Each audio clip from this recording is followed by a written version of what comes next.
humility that we recognize how much we benefit from living on their land and water. And the Seattle Community Police Commission honors and lifts these tribes.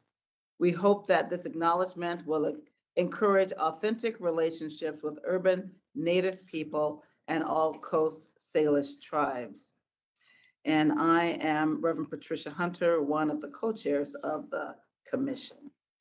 And we will, Happy New Year to all of you. I'm glad that you are with us. And now we will take attendance. Commissioner Prachidave.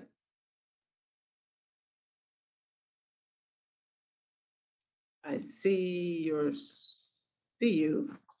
So when you, if you will just acknowledge your presence here, that would be great. Commissioner Reverend Harriet Walden. Here. Joseph Saya. Alina Santillan.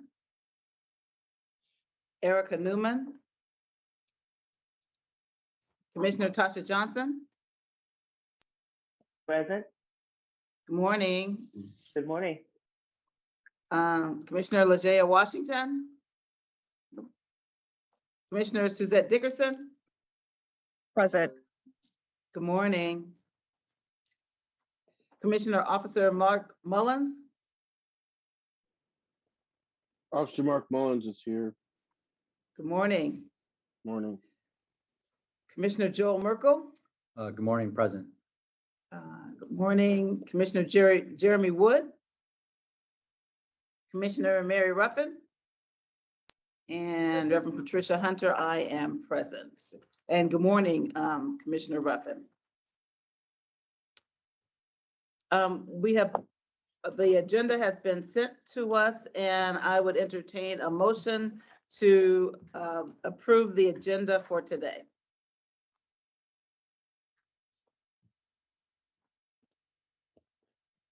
I will step away from the chair and so move. Is there a second? Second. I will second.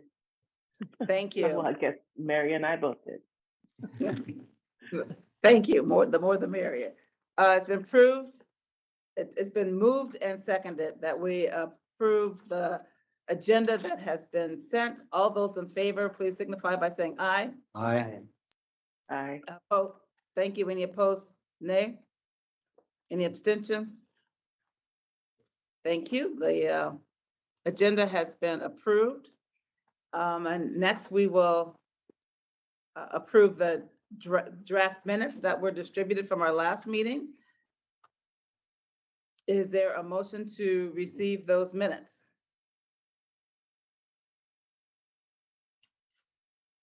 I'll step away from the chair and approve the minutes. Thank you, Reverend Walden. Is there a second to approve the minutes? This is Suzette Dickerson. I'll go ahead and approve. Thank Second. you. Thank you, Suzette. It's been moved and seconded that we approve the minutes that were distributed from December 21st, 2022. All those in favor, please signify by saying aye. Aye. Aye. All opposed, nay. Any abstentions? The motion is carried. Thank you. We do not have any action items for this meeting. And while the CPC does welcome public comment, for this meeting, we will only be receiving written public comments. So you may send your written comments to ocpc@seattle.gov. And we have a correction to a public comment that was made at our last meeting. And Dr. Carly Ellis, our policy director, will make the correction. And then after your comment, Dr. Ellis, if you'll please continue by facilitating our small business discussion. Great, thank you so much. So there has been a public comment made about a killing by the Seattle Police Department in January of 2022, that they are refusing to release the name of the person who was killed or not releasing the name. We have done research and this information is publicly available from the King County Medical Examiner's Office. And in fact, the public has requested this information. Out of respect for the family of the person who was killed, we are not sharing that name. Thank you, colleague. And so with that, should we move into our main show? Yes, please. Great. So again, my name is Kali Ellis. I'm the policy director for the CPC. I want to welcome a special guest that we have today before introducing our panelists. So we have with us Councilmember Sarah Nelson. Hello, thank you for being here. Thank you. So the purpose of our meeting today is to hear from one of the communities that we are obligated and interested by ordinance to talk to. There's a wide variety of communities in Seattle, this wonderful, diverse city, and we have decided to make the theme of this meeting about hearing from the communities of people that are part of the vibrant businesses of the city. So these are people that work at Seattle's businesses, people that own Seattle's small local businesses, people that are a very important part of the fabric of what makes Seattle so great. And they have safety concerns, concerns around policing, concerns around safety for their communities, their workers, and their businesses. And so that's the purpose of this meeting, is to elevate their voices. So I'm going to first introduce the people that we have here as panelists from the small business community, and then give Councilmember Nelson the floor to make a few remarks. And then the small business members are going to share their stories. This is intended to be an open discussion. This isn't something where there's PowerPoint presentations. This is really a chance to talk. So all of you, welcome. Please feel free to ask questions of the commissioners. Some of them are here in person. Some of them are here with us virtually. And then commissioners as well. I hope that you feel engaged to ask questions of our guests that have come to visit us. So today we have with us in person, we have Keenan Calhoun. Keenan Calhoun is here representing UFCW 3000 and works at the Lake City Fred Meyer. We also have Oscar Velasco Schmitz from Dockside Cannabis. Hello, Oscar. Online, we have Brody Kessler-Mauk from Jackson Stores, and then Li Ching Tran from Viet Wap. So I'm going to give the floor over to Councilmember Nelson, and then for those of you, our panelists, I'm going to give you the floor to make a few remarks, and then we'll sort of get into our discussion. Thank you very much, everyone. Thank you for coming and participating and also inviting me. This is my first time here. So I am a small business owner myself. I've been in office for a year and I represent the whole city, position 9. I am also chair of economic development. So early on, I realized that all my plans for helping revitalize Seattle after the pandemic really sort of took second seat to what I was hearing from my constituents most often. And that was from small business owners about the impacts of what they perceived as rising crime. And so at my second committee meeting last year in February, I convened a small panel, a panel of small businesses and owners and representatives from across the city to discuss what was going on out there and how it was impacting not just their business, but also their staff and their customers. And it became clear that we weren't just talking about property crime, we were also talking about violent crime.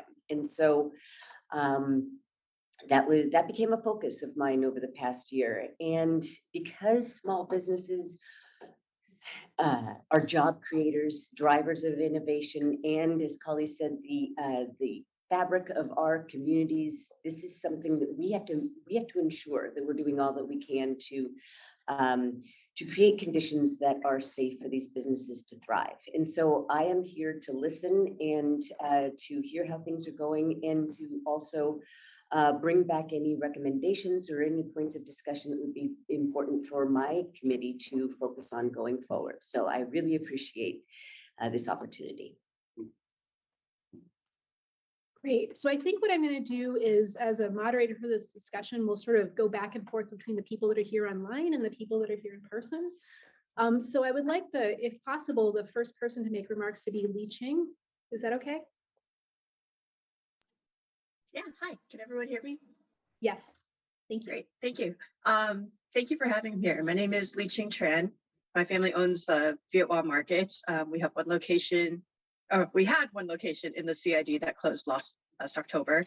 We also have another store in Renton in the Highlands area. And currently my main office is still in the CID, so I'm there almost daily. Where to begin? I don't think it's news to anybody that the CID has not, it's seen better years. Things have been pretty bad there for a while. COVID exacerbated a lot of that with anti-Asian hate and a rise in crime there. And we closed our store in October, kind of because everything just bubbled up and reached a point where we felt that it was no longer viable to continue our business there. This is after having spent 40 years, nearly 40 years in the CID neighborhood. So it was a very tough decision for us to have to do it. But some factors that led to that decision were the increased crime in the neighborhood, the EBT fraud that was running rampant, still running rampant. It created a very unwelcoming environment for our customers to, walk or bus or drive into the neighborhood, to go through our parking lot and be, approached by people selling, asking if they wanted to buy EBT cards or sell theirs or buy merchandise that had been stolen or purchased with EBT fraud. Just walking by and seeing people, lying on the streets or shooting up on the steps outside of our store. Shoplifting, of course, is a big factor for us as well. And just the shoplifters have become more emboldened, more brazen in their shoplifting. If we try to stop somebody, they'll say, go ahead and call the cops as they are leaving the store with merchandise that they haven't paid for, because they know that SPD is not going to come. Or if they do come at all, it will be maybe like 45 minutes, an hour later, and they're long gone. We had an incident where we tried to stop a shoplifter and she ended up attacking one of our staff members and a customer.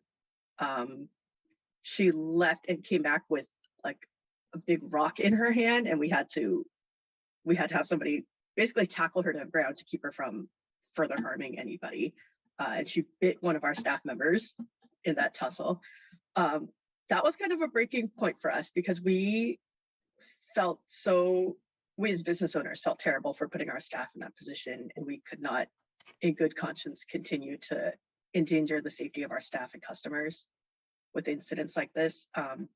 With that incident, SPD did arrive very quickly and help calm the situation, but it rattled everybody who was in the store and witnessed it. We felt bad asking that staff member to come back after seeking medical attention, and he was pretty rattled, and everyone else who witnessed it. So a lot of these factors just led to us feeling unsafe continuing to do business in the neighborhood, along with decreased revenue from customers also not feeling safe coming anymore. I'm not sure if there's anything. That's a summary of everything. I'm not sure if anyone had questions or wanted to clarify anything.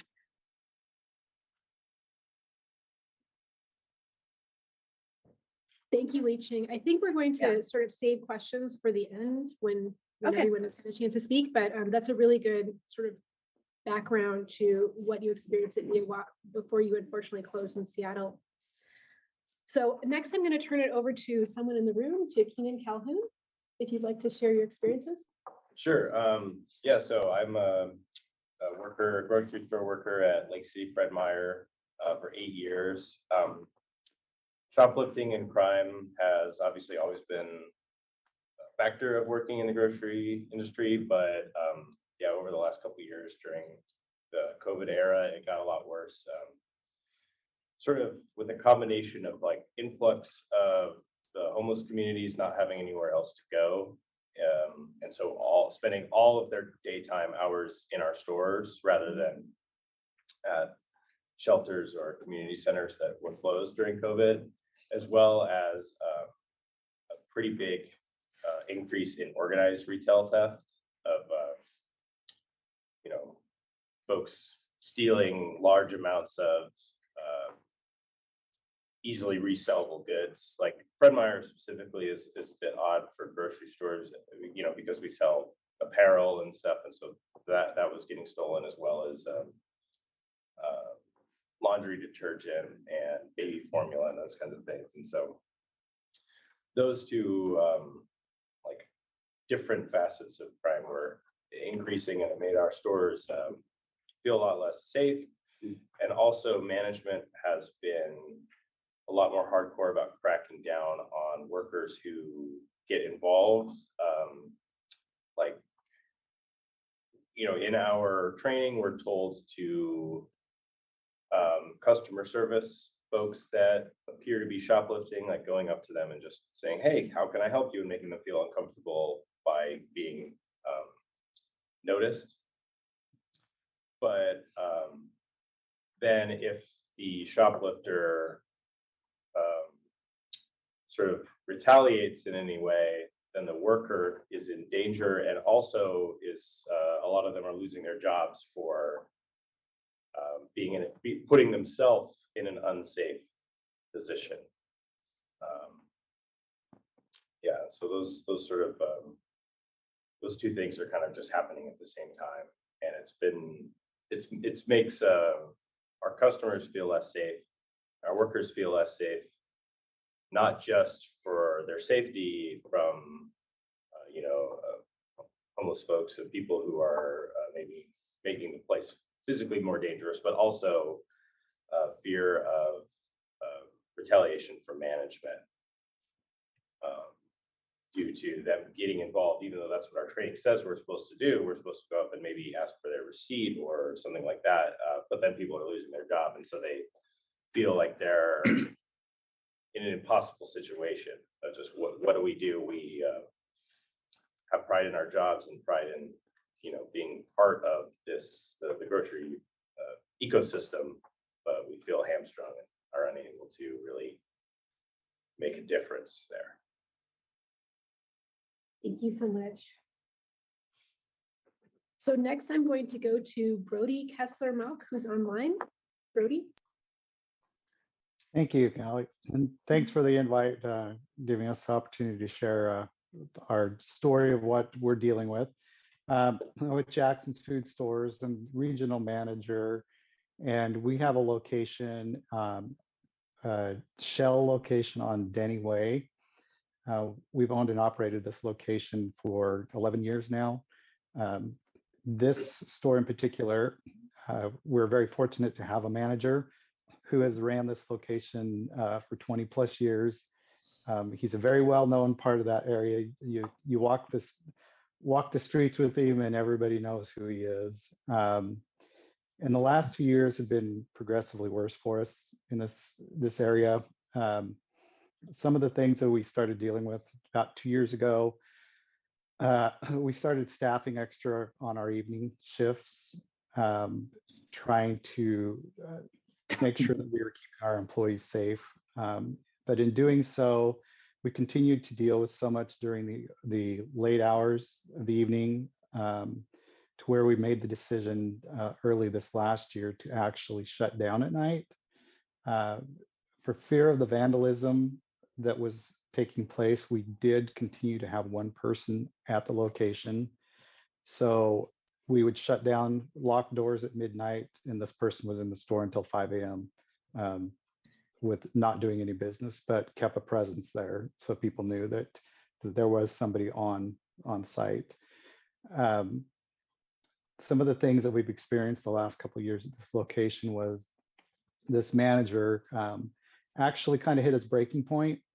I'm happy to say he took 2 months off and has decided to come back, but he had full intention of being done. And some of it that led up to that was he had approached a individual who repeatedly hangs out on the lot. He harasses customers. He comes in the store, blatantly takes whatever he wants, out the door goes. And he approached him one day and said, hey, you can't be out here, you know that. And the guy grabbed hold of him by the shoulders and headbutted him, put a big old goose egg on his head. The next day, he was trying to deal with similar situations, had a milkshake thrown at him. Couple weeks later, they had a situation where we had an intoxicated person come in that's a regular, let him know we cannot sell any more alcohol to you today.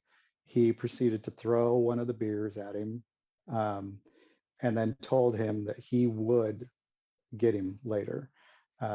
Carlos, our manager there, takes public transit.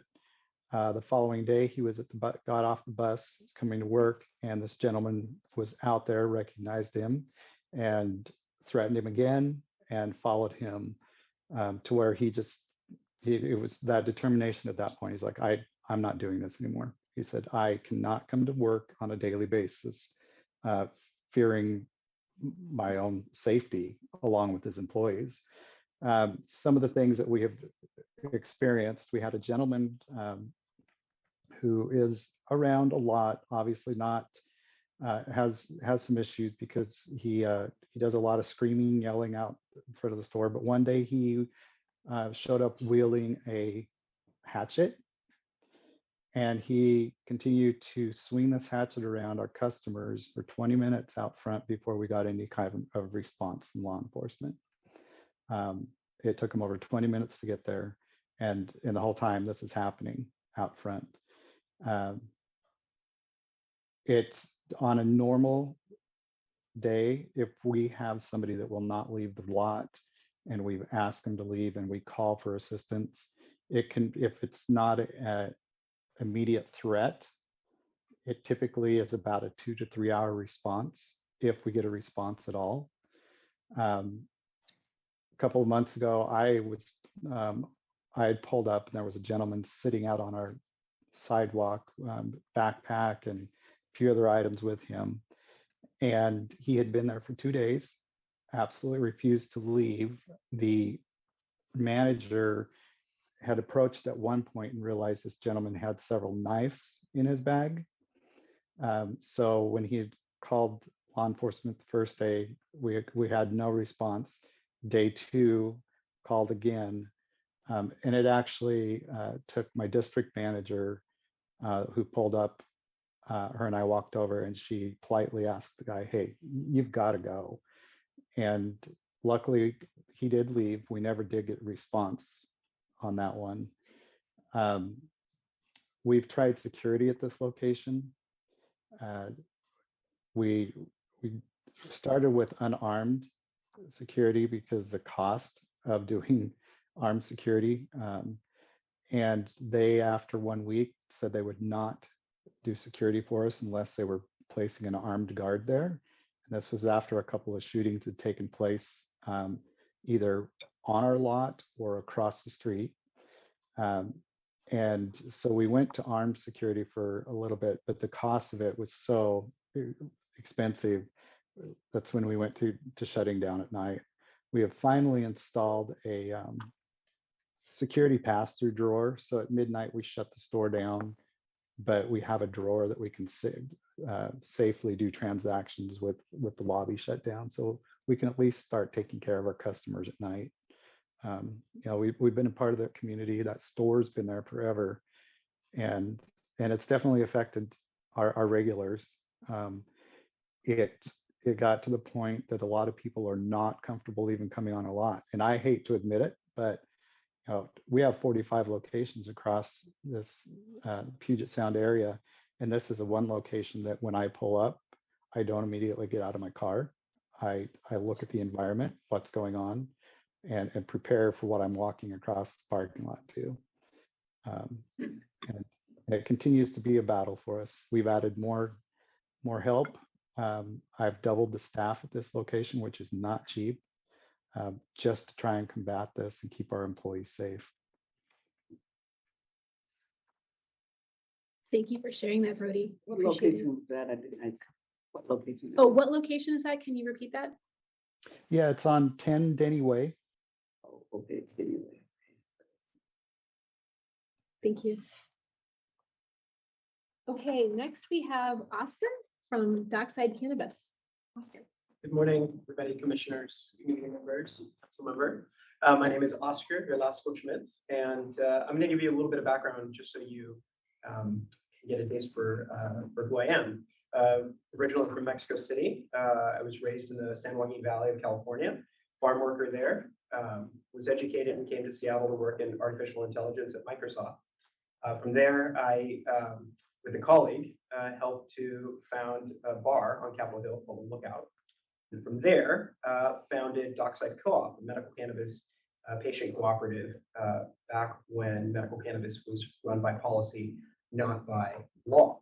From there, we transitioned to the regulated medical cannabis industry here in Washington State with lack of federal support. As we all know, marijuana is still illegal federally, it's a Schedule I narcotic. For this very reason, we cannot process transactions using Visa and MasterCard.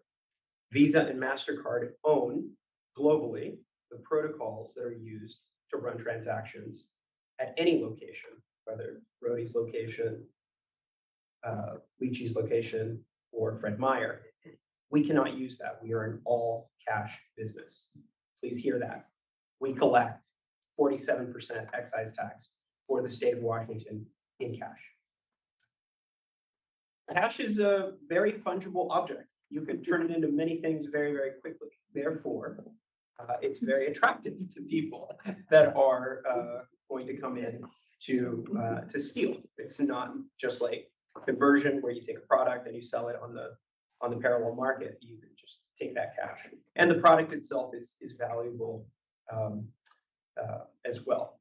So I own and operate 4 locations here in the Seattle area: Dockside Cannabis, one in the Soto neighborhood, one in the Fremont Ballard neighborhood on Leary Way, one on 85th and Aurora, and another one just north of 145th in the city of Shoreline.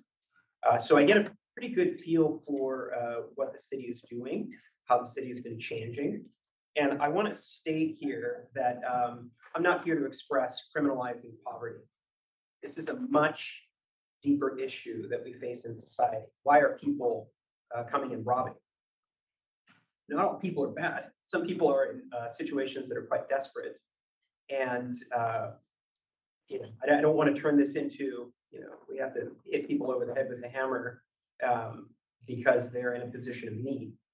They're in a position of crisis because we're in a breakdown of our society, unfortunately. And we know that there are justice issues at play here that we should be addressing as a society, that being in this room we are addressing. But just to give a way of background, a lot of the similar things that Brody brought up, that this gentleman brought up, that our other members have brought up. You have burglaries that have happened of our locations. We've had shoplifting of items like pipes and implements for cannabis use. The product itself is out of the reach of the customer's hands, so it's pretty secure. The biggest thing that we faced is armed robberies. We had a firearm discharge at our Shoreline location at the beginning of last year. We had an injury with one of our staff as a result, very serious one. This is again, you go to federal representatives and you say, our employees are being shot, please help us. And there's lack of action. So it takes our communities, it takes our city leadership to support us. It takes one another to look after each other. And so what we've found is that we attempt to become a less soft target. And I'm using those words very, very delicately. I don't like, and at the onset of our enterprise, we wanted to change what the feeling of a medical patient that is undergoing chemotherapy that is coming in for medical cannabis to come in. I don't want them to come through a man trap and security and so on and so forth to get the medicine that they need. This is not an experience that we should be building as a society. Unfortunately, you have to have deterrence, or at least the appearance of a deterrent, to make sure that people know this is not going to be the easiest target to hit. And so the things that we've done, similar to Brody, we've truncated hours for at least for a period of time. We've also brought in security. We do not want to bring firearms to the game. I personally don't want to be responsible for a firearm discharge and having it lodged into a customer or anybody, a passerby that may be there. And just as one of our other panelists said, it is cost prohibitive to have to do this. We have since brought in that role into our organization, and it's more of a vigilance role than a security role for us. We know that if somebody comes in with a firearm, our protocol is you give them anything you want. You can replace money. You can replace products. You cannot replace a life. And that is the thing that is sacrosanct within our organization, and I think should be within our society. All of these things can be replaced. I think, again, we are looking for federal support to not only decriminalize marijuana, to take it off the schedules, if not only for a social justice issue, for the fact that we cannot access the same products and protocols that our other businesses are able to access. And at this point, the regulated cannabis industry in Washington State, I think, is bringing in, don't quote me on this, but I somehow heard a factoid where we're bringing in more excise tax than milk and bread. So let that sink in. This is our community members that are accessing this product that has been a supply-demand paradigm for a long, long time within our community. Now we're finally regulating it. We're giving a normalized experience to people that need and that are seeking this product. We were deemed essential by the governor's office to be able to stay open during the pandemic. And at this point, we employ over 70 employees in the area. So these are 70 livelihoods that are being supported through our organization and thousands more throughout the state. So this is not just Oscar and Dockside Cannabis and my colleagues. This is people throughout the state of Washington and throughout our country. So thank you for letting me share this experience. Happy to answer questions if you have them. Thank you for the forum. Thank you so much, Oscar and Keenan. And online, we have Brody and Leaching. Thank you so much for sharing this important view from the front line. I think this is a really important thing for us to appreciate as a community. You are part of the community. You are important for everyone in the community. And so I really appreciate you sharing these stories. At this point, I want to open it up to questions. As I said, when I invited all of you, this is a chance for you to ask questions of the commissioners and for the commissioners to ask questions of you. This is the discussion component of it. So are there any questions?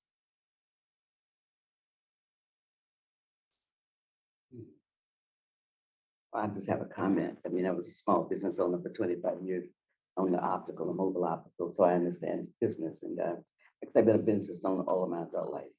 I own a photography studio and an optical, mobile optical.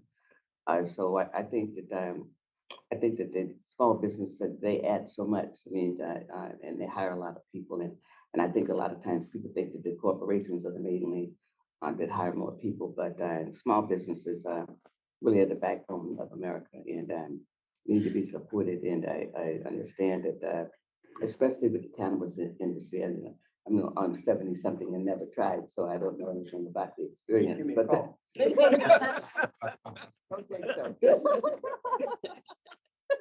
so anyway, but I can understand that cash and it is the escalation of the violence with cash, and I mean the younger people also. So I mean some of it might be poverty, but a lot of it is not. I mean a lot of it is not poverty, and I think that we have to understand it. That we have to bifurcate to understand that we have a criminal enterprise going on.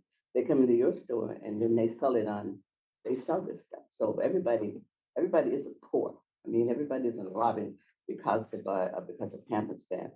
Some of the people some of this is a criminal enterprise, and I think it'd be really good to bifurcate that and identify what poverty is, and then the people who are making an enterprise out of it. And I'm glad to see Seattle police is making some inroads. I mean, but it's hard with less police officers and all of that. So I mean, my understanding goes out that when you call somebody, 911 or something, and especially at the store in the international district there. I passed that store all of my life. I mean, I've been in Seattle for a long time, and I would pass that constantly going down Jackson. So your presence is really missed, and I'm sorry that that after all those years you moved away to someplace else. But I just want to have a comment as being a business owner, and also I want to thank Councilmember Nelson for being citywide number one, because you bring a lot being citywide, and the topics that you're willing to talk about because you're citywide. I appreciate that. Callie, can I say something? Of course, Alicia. Sorry. Can you introduce yourself as well? Can you introduce yourself? Oh, hi, I'm Felicia Cross, and I am the Director for Community Engagement for the Seattle Community Police Commission. So, sorry, I was this morning, but I work with the commission as well. I wanted to say, just comment as well. I worked more than 25 years in the pharmacy from the University of Washington, Pay and Save, if any of you remember. That's for Seattle Cancer Care Alliance. And I want to thank you for bringing the awareness to me, because I hadn't thought about the medical, the people who use it for medical reasons, since it's all open to the public, the cannabis. And I know the importance of it. And so that is, that's something to think about. And that's something I hadn't, thought about in this conversation. So thank you for bringing that up. It's like Mother Walter, my mother was very instrumental in working with small businesses before her passing in. So I know how, how taxing it is to run a small business as well as, trying to maintain with all the obstacles that come with it. So thank you for sharing. Thank you all for sharing. It's been an interesting conversation. Could I say, I just wanted to back up what Oscar said. It was working in the grocery store. I've had a lot of coworkers who worked at cannabis shops, and also with my work at UFCW, the organization, we represent a lot of cannabis workers. And I basically just want to back up what you said, like the experiences that you and your workers are having are obviously not unique to your stores, but they are happening at cannabis locations everywhere. Like you said, the cash on hand thing is such a huge thing. I had a coworker who worked at Mr. Green's on Lake City Way. And I believe within a month, they had been robbed at gunpoint twice. And shut down for, I think, a few weeks, just to sort of figure out what to do about that. Those are UFCW members as well. And yeah, it's such a difficult thing because, these are products that people both want and need with cannabis, and also because it's federally illegal, they have to have all this cash on hand, and unless they're doing bank runs every 30 minutes, then they're just going to have a crazy amount of cash on hand that people will, find as, and again, like you said, they'll find the easiest mark and pick that one. And if you want your business to be comfortable to go in for normal customers, you'll be easier than one that's locked down like Fort Knox. So yeah, and also I want to kind of back up what you're saying too. Like we at UFCW care a lot about sort of separating out these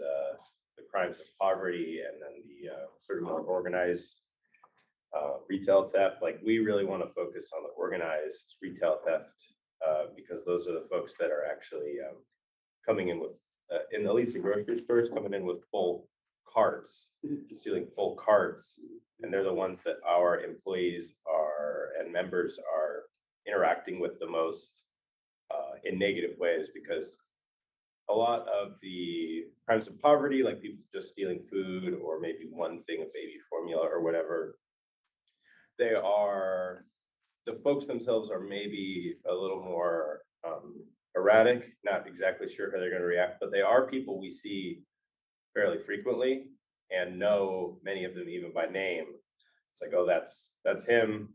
Just go up and tell him to leave and he will, or let him walk around, he's just gonna steal a sandwich or whatever. But then these folks who are stealing whole carts of Tide, those are the people that if you get in the face, they will say, yeah, like, call the cops, what are you gonna do about it? And then will potentially escalate situations. And then those are the ones also that our members are being disciplined for interacting with, because they are the ones who are also pushing back the most and creating the unsafe environment. So, yeah. If I can add on to that, the difference between just like, yeah, petty shoplifting, organized retail crime, and the EBT fraud is very apparent. You can tell by what they're taking, you know, their attitude as they're walking into the store, how often we see them, because you're right, it is a lot of repeat folks who are, you know, you recognize their faces, you know what they're doing in the store. They're not our regular customers who are coming in and buying their groceries for the week. And what's frustrating for us to see is how brazen it is, how they know that nobody's going to stop them. So they keep coming back and doing it again and again. And I know there's a lot of investigation involved, and, you know, it takes time before you can break up a organized retail crime ring like that. But it was very frustrating for us to see it. And the woman, you know, in particular in the CID, there's one woman, actually two women we know, who are running this whole operation with the EBT fraud. Like, they're the ones who are coming in with different people all the time, like taking them shopping, standing there at checkout as the other person is using their EBT card. And like, you see them hawking the stuff in the parking lot and on the street corners after the transaction's done. They're selling it to local restaurants, like, you know, boxes of frozen shrimp and things like that. You know, it's not stuff that people are using for personal consumption, and it's very apparent. But we have been told when we brought this up with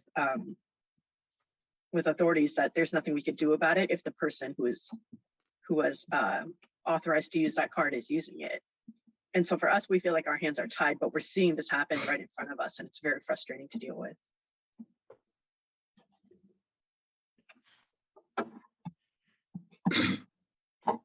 Excuse me, I have a question, but I don't want to get in the way of other commissioners asking questions. I'm Joel Merkel. I'm one of the co-chairs of the commission, and I just first want to thank Councilmember Nelson for being here, and thank each of you for being here and sharing your stories. And I just want to acknowledge that you guys are just trying to do your job and have a living, and that's really important, especially in small businesses. I recognize the value that small businesses add to our city and the quality of life we have in our city, and the opportunities to, you know, get a job and get out of poverty, especially in small businesses in Seattle. So thank you for sharing your experiences. And I just kind of want to piggyback on some of the comments that I've heard so far, you know, to not conflate some of the issues. You know, some of these issues are not going to be solved by policing, not going to be solved by, you know, the criminal justice system. But, you know, some of the real issues you guys are facing, you know, are, you know, criminal and sometimes violent in nature. So just considering that we're in a CPC meeting right now, and you know, we're happy to hear your experiences.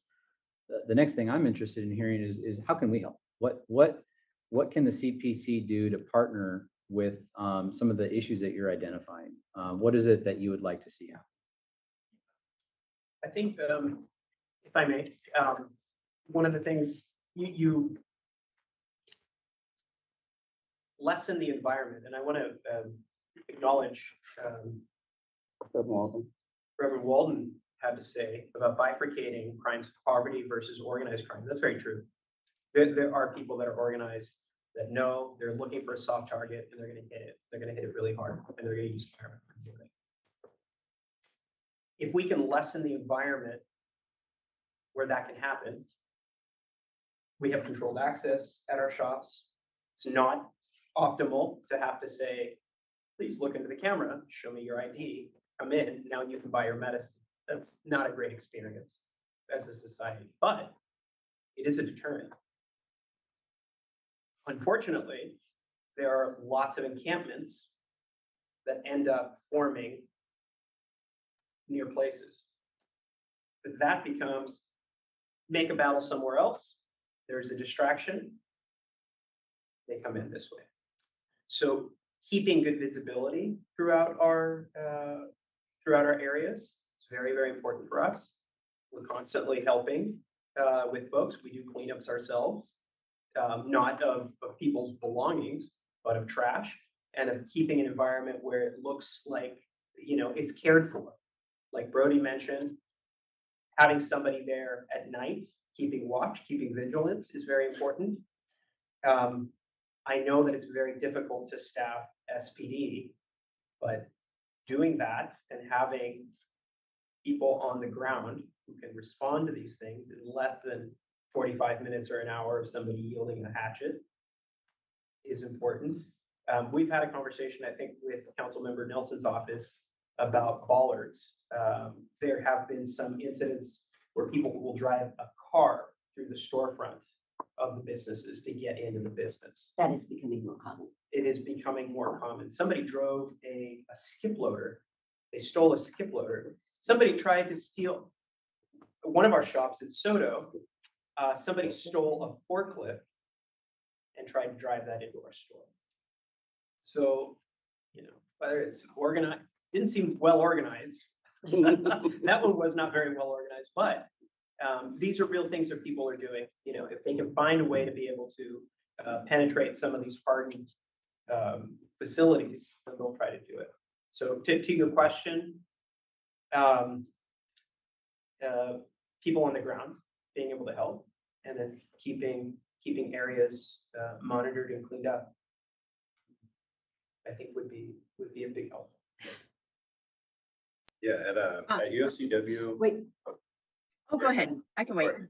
Okay, so just saying, at USCW, a big focus for us is just protecting the jobs of the workers in stores when they are interacting with shoplifters. Like, we have some, like, our political department is working on some legislation to just specifically protect people from firing when they are following company policy, or if perhaps like a manager tells them, oh, you are supposed to receipt check people, and then if someone does it, they are currently being fired because they're becoming a liability to for insurance or for interacting with the shoplifter. We want more protections for the workers who are following company policy and are interacting with the shoplifters in the way that they are told to in training, and keeping their jobs safe. Like that doesn't solve the issue of the shoplifting actually happening or the crime actually happening, but it does. It would protect our members' livelihoods when they are just doing what the corporations that they work for are telling them they are supposed to do.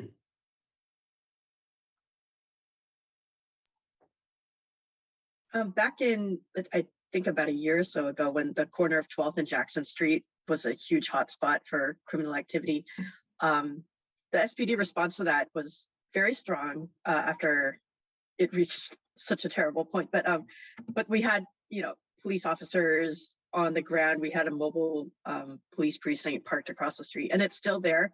But I think over time, it hasn't become as effective anymore because everyone knows that mobile police precinct is empty. It's just parked there. There's nobody around. There's no actual officers on the ground on foot. And people know that. So, things are popping up again because nobody's in the area. And that's happening all across the neighborhood. And everybody who was at 12th and Jackson on that corner hasn't disappeared because the root of the problem was not solved. They just dispersed to other areas of the neighborhood and across the city. So that's still a lingering issue. And I think I had spoken up about this at other community meetings and police meetings as well, that something that's really helpful the police could do is to be in the neighborhood on foot and go around to the businesses, walk in, say hello, make their presence known, not just parking a car there and leaving it unmanned for the entire day. Because everybody knows there's nobody in those cars. So they're going to keep doing what they're doing if nobody's around watching.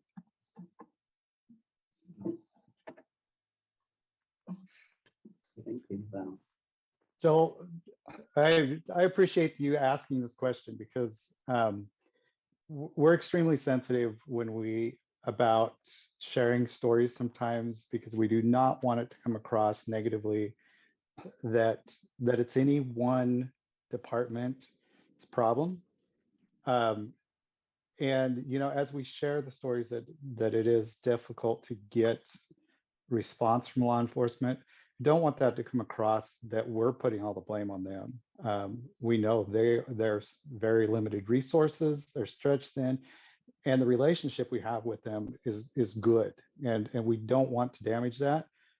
Ultimately, I think all of us would agree this is a community issue that we've got to come together as a community. It's not going to be one agency that is the fix-all for this. And I think until we can get people to understand it isn't a blame game, or it's not one quick fix, and that it truly requires this whole community stepping up and understanding, hey, there's a problem and we need to fix this. We'll continue to see this happen.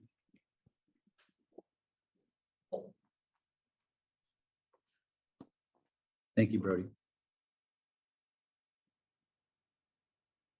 Can I have one more comment? Yeah, go ahead. I'd like also to note that, I think the city attorney's office made a decision a few years ago to stop prosecuting misdemeanors. Misdemeanors has a long list of misdemeanors. And so and it kind of sent a signal to people that, and especially in my community, one of the things we always taught our kids that, it's not okay to steal. Sometimes you can go ask somebody for something. And a lot of times people are benevolent. If you ask for something, they might have something that they could give you. But now we have people who go in and take items and say, oh, well, I don't, and my baby needs Pampers. And so that's an attitude that it's okay to take things. And it's a prevailing attitude. And I think that's a learned experience. I don't think that that's always been the way it was. And I know that some of the stuff are archaic and we've gone on to another era. But just basic, because most of us came from poor people, but we were taught not to steal. Poverty has always been part of the American experience. It has never gone away. And no one has ever been able to understand that you have to lift people out of poverty since LBJ Johnson, President Johnson, realized that poverty is a cycle and you have to lift people out of poverty. Everybody else just talked about the middle class, but they don't have a plan to lift people out of poverty. So I think lifting people out of poverty and understanding that they have to be lifted out of poverty, that's why it's a cycle. That's why you have generations of people poor. But also having values out there that's being, stealing is not, it's not going to get you where you want to get to. So anyway, this is a spiritual component because that's where I live at. So anyway, I taught my kids, not to steal. And the ones who did, they didn't steal again because that was a swift consequence. And so teenagers, if you don't have a swift consequence of changing behavior, then they might be 25 or 30 still having that same behavior. And I think not prosecuting some misdemeanors have led to what we have in Seattle today. That's my own personal opinion. And I'm not talking, I'll just take a CPC hat off and talk from mother to police accountability.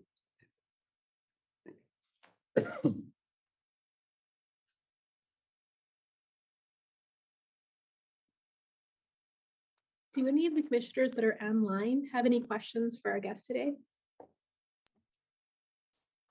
This is Commissioner Cynthia. I don't thank you for all of the folks that came in and spoke. I can only see the Zoom name. So for the people in the room, sorry, I can't address you specifically, but I really appreciate you coming in and sharing your experience. One of the things that I was thinking about here, I don't know if this program still exists, and maybe Officer Mullins would know, but in Rainier Beach years ago, at least before the pandemic, that Safeway on Rainier had a lot of shoplifting. And there was a partnership that was made with Rainier Beach High School that if students or young people were shoplifting, especially if it was like things around food, instead of involving the police in jail time, calling the police, they connected people with, or the young person with I don't remember the name of the group, so I'll have to look it up and bring it back to a commission meeting. But redirecting instead of serving jail time as a teenager or getting a misdemeanor or whatever, there was a partnership that was created with the high school and making sure that those young people were getting their needs met. And hearing these business owners share their experiences, and I really appreciate the people that have also brought up like the root of the issue. This has been, crime in Seattle is not something new. It's risen, but it's not something new.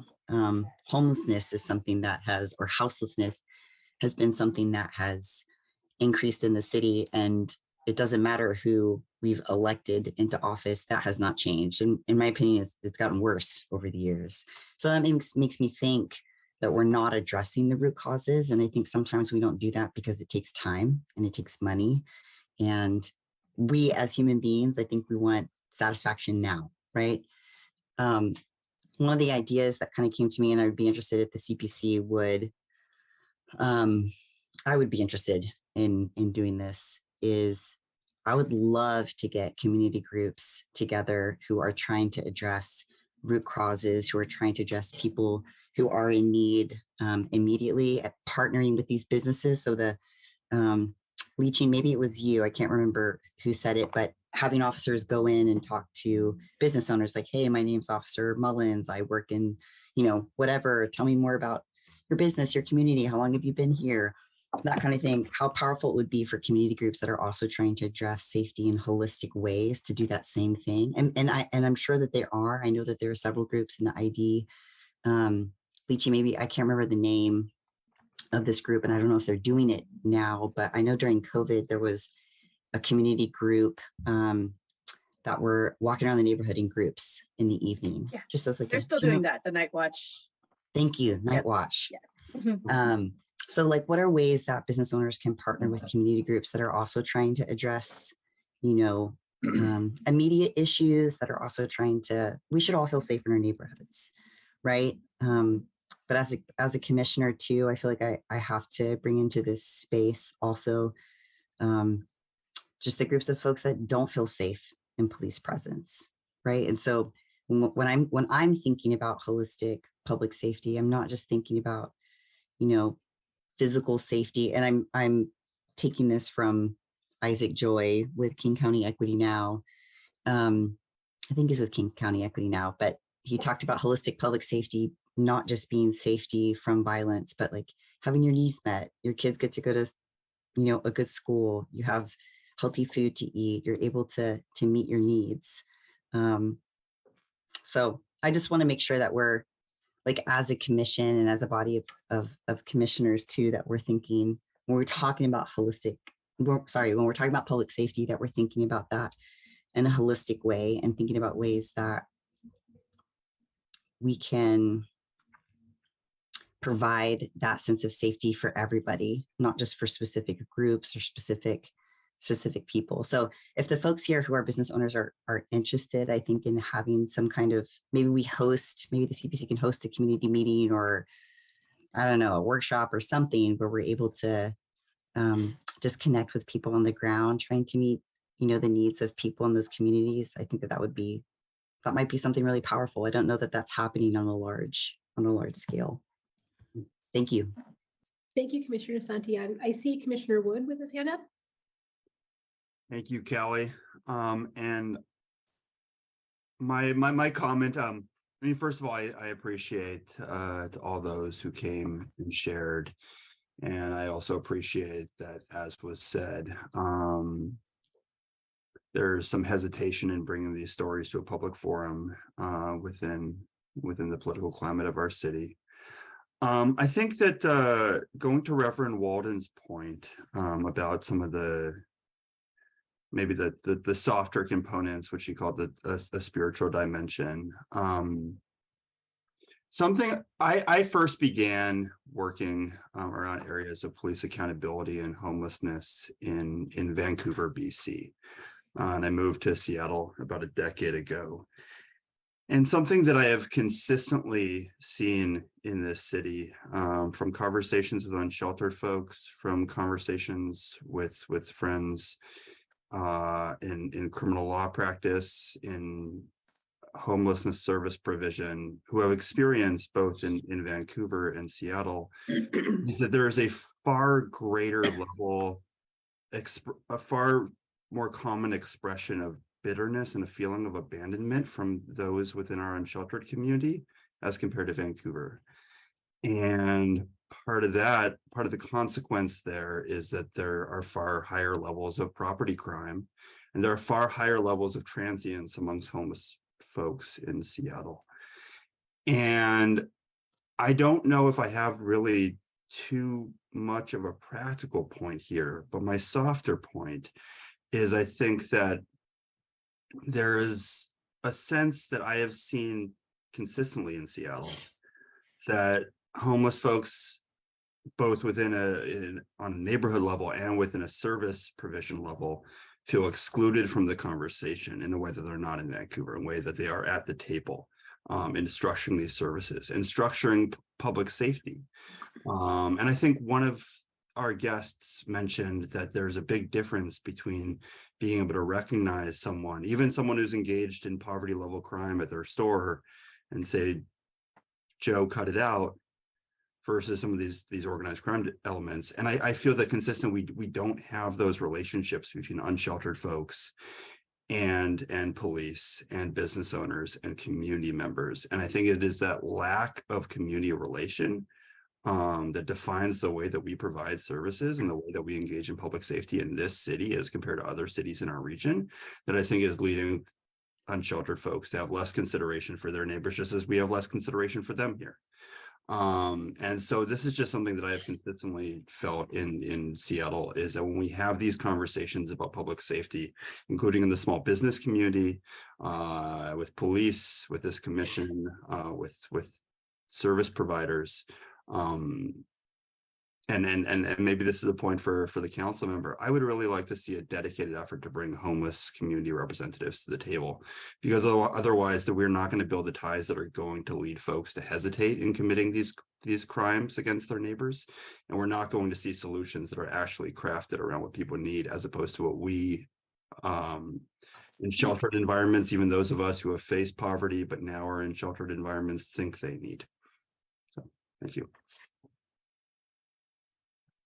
Thank you.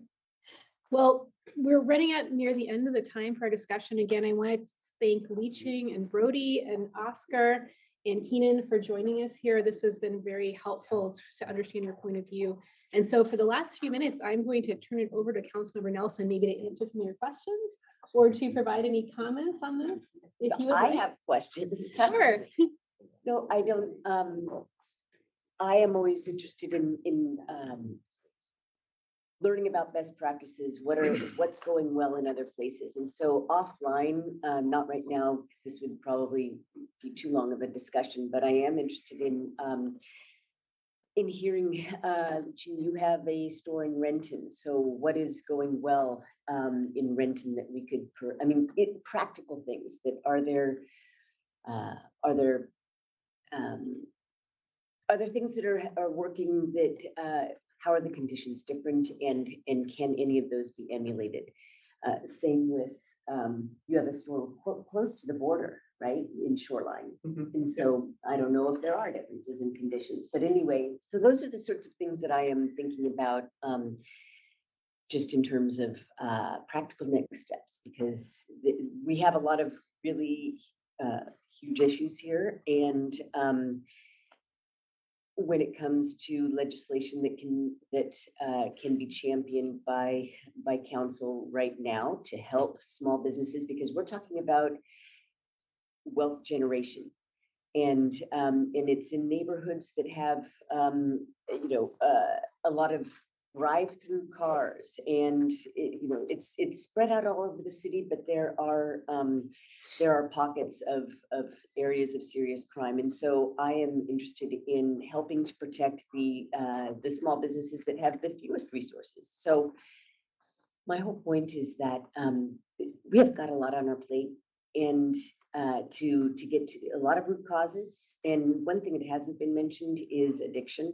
This is always one of my issues, because addiction is at the root of very, very small crimes, and also gun violence associated with the drug trade. So my point is that practical solutions, like, is there a way that we can improve reporting that would be very easy so that small business owners can get information to the police? Are there protocols in changes in how responses happen? So that those are the sorts of things that I'm looking for. How is that for? Anyway. Anyway, so thank you so much, all of you, for being here. Thank you so much, Councilmember Nelson. All of you that I invited, you have my email address and you have my phone number. Please feel free to call me anytime as your point of contact for the Community Police Commission. I'm happy to follow up with Councilmember Nelson's office and our staff and commissioners here as well to address some of your concerns that you brought up today. Again, I really appreciate your time. Thank you so much. Thank you. Thank you. Thank you, Colleen. And thank you, Councilmember Nelson, and thank you all of our community guests for coming in and sharing this morning. Sometimes I believe that community safety is about priorities, and it takes everybody to know that they can do something in order to support our small business owners and to make our city a safer place. If the Seahawks were to leave the city, everybody would be up in arms. And so I think the same kind of urgency to protect our small business owners and our Seattle community, that same level of urgency needs to be there. So thank you for bringing all of this to our attention today, and hopefully we can work together moving forward. Okay. As we move forward in our agenda, we will move into some department updates. I do realize that some of our entities gave updates at our meeting a couple of weeks ago, so there may not be a lot more that you have to share with us, but is there an update from the council? And I just We got it. received the email. Oh, sorry, Joe. Go ahead, Director Grant. Same thing. No, I was just gonna say, I believe the same thing you were, that we received an email from Newell, from Councilmember Herbal's office. And the only update that he had was that our interim Chief Diaz was officially sworn in as the permanent Chief of Police this week. And that was the only update that he had to share. Thank you. Is there an update from the mayor's office? And how about the monitoring team? I did see Ron earlier. Ron is coming back. Looks like he's in and out. Yeah. Ron, you're back. Do you have do you have an update or anything to share from the monitoring team? There is no report from the monitoring team today. All right, thank you. How about an update from the Department of Justice? I believe Caitlin said they did not have an update. Okay, thank you. Thank you. From OPA, is there an update? I guess not, as well as the Office of the Inspector General. Nothing there. Well, we kind of assumed that that would be rather quick. How about Seattle Police Department? I don't have any updates from them, but I do have a couple updates to backtrack though, just very quickly, that have been shared with me for this time period, if that's okay. Okay. So January 18th through the 20th, the monitoring team's assessment of the Seattle's external accountability systems is going to be happening. Dr. Rosenthal was actually going to come to the January 18th CPC meeting to have a conversation with the CPC members on you all's thoughts around the current system as it currently stands and the systems overall. And I think they're going to be also encouraging us to open it up for public comment and having it on the agenda as well for January 18th. Thank you. And then the other update from the mayor's office is they have identified candidates for their open seats, the vacancies that they have on the commission seats. And we are waiting to hear from them exactly who those individuals will be. And so I just wanted to give that update as well too. Okay, thank you very much. Mhm. Well, at this time, we are going to move into executive session to discuss a personnel issue. We will not return to the general meeting, and we anticipate being in executive session for an hour, which means that we will end the public CPC meeting at 11:15. And I just want to check the commissioners, do you have the link to go into executive session, or is there anyone who does not have the link? And if you do not have it, you can email Logan and they will send you the link. So is there any commissioner that does not have the link for the executive session that we will go into? I need the link. The link that I was sent is for, it said when I clicked it, the meeting is for tomorrow, 1/5. So I must have the wrong link. Let's see if I got it. I believe two, I think there were 2 links sent out after one of them turned out to be the wrong date. Correct. Logan, I will- would you mind sending it to me one more time?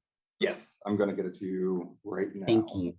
Thank Could you. you also send it to me? I have the January 3rd, 10 PM link. If that works, then it's fine to leave it. If not, could you send me one? That would be my case as well. So that's Helena, Mary, and Suzette, and I think Jeremy. Officer Mullins, do you have the link? Just to be sure, can you send it to me, too, please? Will do. Thank you. Yeah, 10 PM, but just let's click on Okay. it, hope it works. Well, thank you, everyone, for joining us today. And commissioners, I will see you in executive session. Thank you. Thank you.